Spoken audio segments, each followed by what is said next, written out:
The Xiaomi Mi Note 3 looks like the twin of the Mi 6, bigger in display size, but still quite pricey at 500 Singapore dollars. It seems like the Mi Note series is meant to fill the gap between the Redmi Note series and Mi flagships.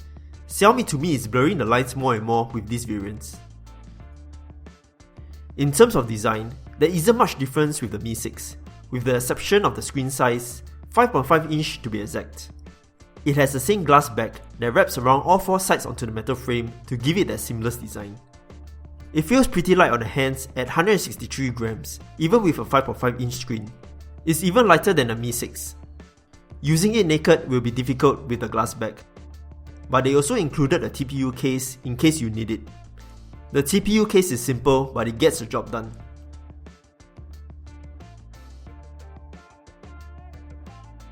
Just like the Mi 6, the Mi Note 3 comes with stereo speakers which are great. The volume is loud, but it lacks clarity and sounds a little hollow to me.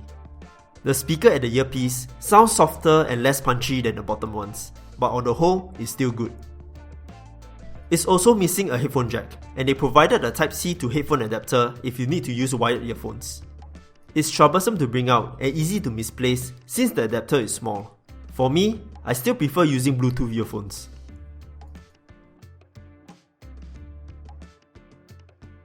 Yet again, there isn't an option to change LED colors at the settings page. This should be the norm for higher-end phones. Xiaomi, please fix. There isn't any camera bump, so it won't rock on the table as well.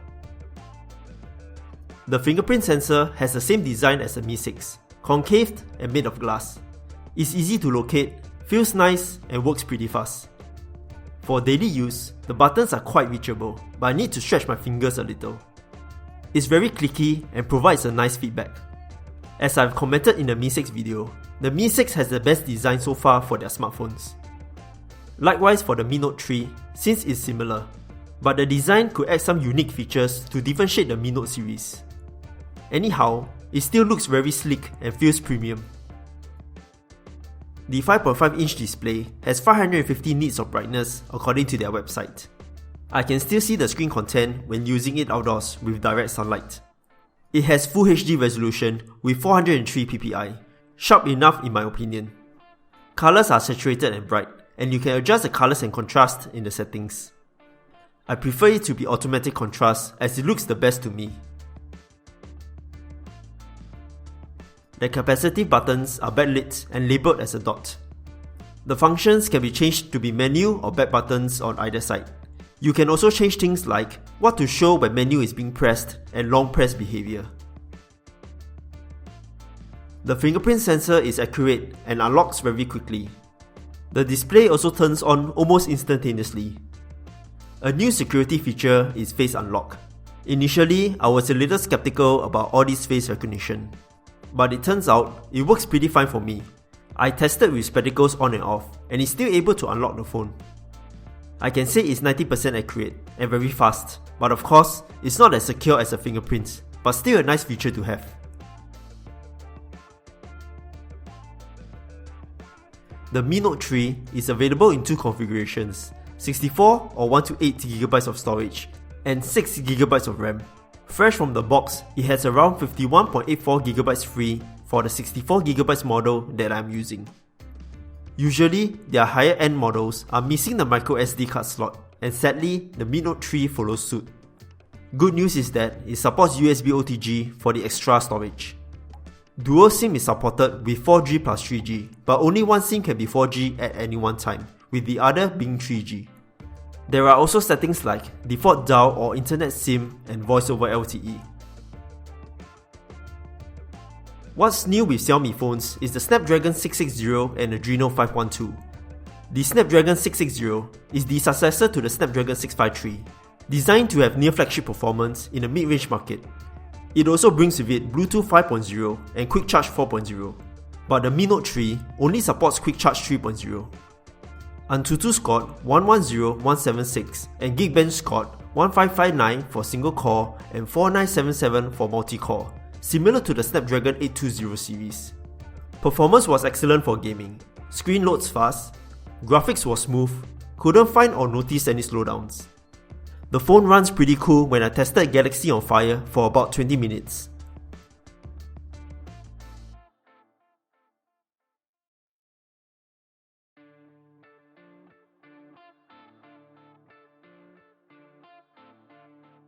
Day-to-day usage is not a problem given the 6GB of RAM. No issues with multitasking. Phone calls were good with no drop calls, and reception bars was close to max most of the time. Using Waze for GPS location was also accurate. I tested Wi-Fi and 4G speeds, which is quite good as well.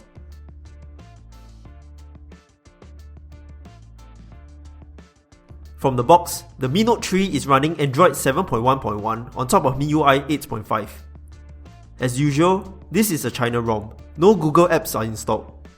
Installing it the Mi Store way does not work. Google Playstore will be stuck at getting info. I used the same method for Mi 5X and Mi 6.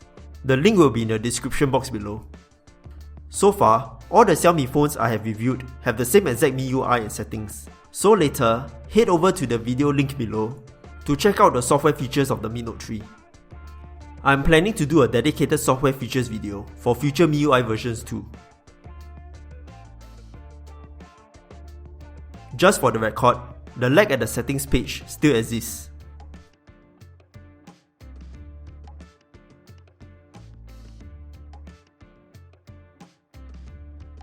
$3,500 battery seems pretty small in comparison to the Mi 6 at 3,350 mAh. The Mi Note 3 is bigger in size, yet the capacity is just marginally bigger. I would have expected it to be near 4,000 to be acceptable. It still lasts a full day with normal usage like calls, messaging, lots of web browsing, YouTube, and occasional gaming. Screen on time was about 5 to 7 hours, which is pretty decent, but of course, more gaming will definitely drain the battery faster. Usually the phone is unplugged for about 12 hours, and before I go to bed, I would have around 25 to 35% battery left. The supply charger is quick charge supported, and although the Mi Note 3 supports quick charge 4.0, it's only 3.0 enabled. So for a quick boost in battery, it can charge 50% battery in around 30 minutes, and it takes around 1 to 2 hours to fully charge to 100%. It also has a standard battery saver mode to prolong battery life, power settings to check temperature, usage time, heating and battery drain notifications, and such.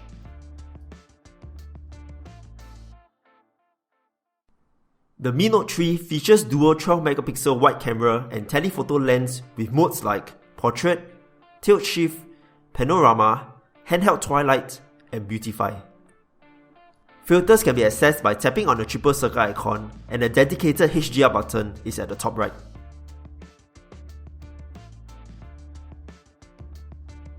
Focusing speeds are quick, and autofocus with good lighting works well, but low light focus takes a little longer than usual.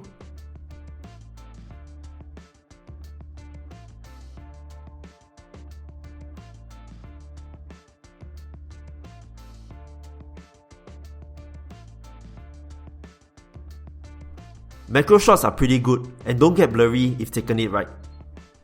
As for zoom, Xiaomi boasts 2x optical zoom without loss of quality, which seems pretty true. Any more zoom will result in more grainy images.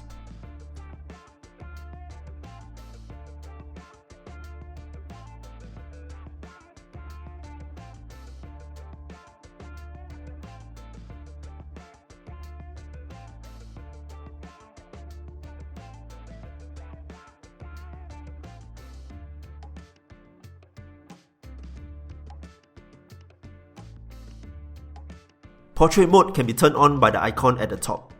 It blurs out the surrounding to fully focus on the object. For daytime shots, colours look really punchy and saturated, even more so in HDR mode. Night shots are quite okay as well with good enough lighting.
As usual, there is the time-lapse and slow motion mode for video.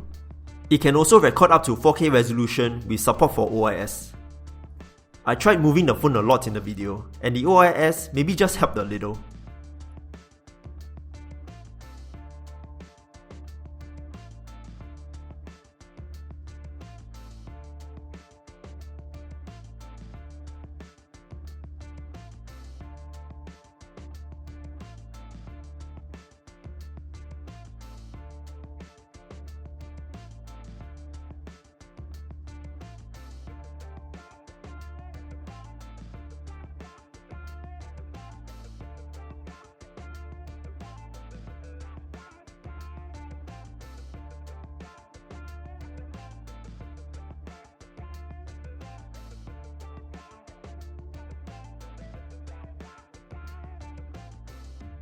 The Beautify tool for the front-facing camera works pretty well. It makes my face look really smooth for the Instagram-worthy picture, I hope.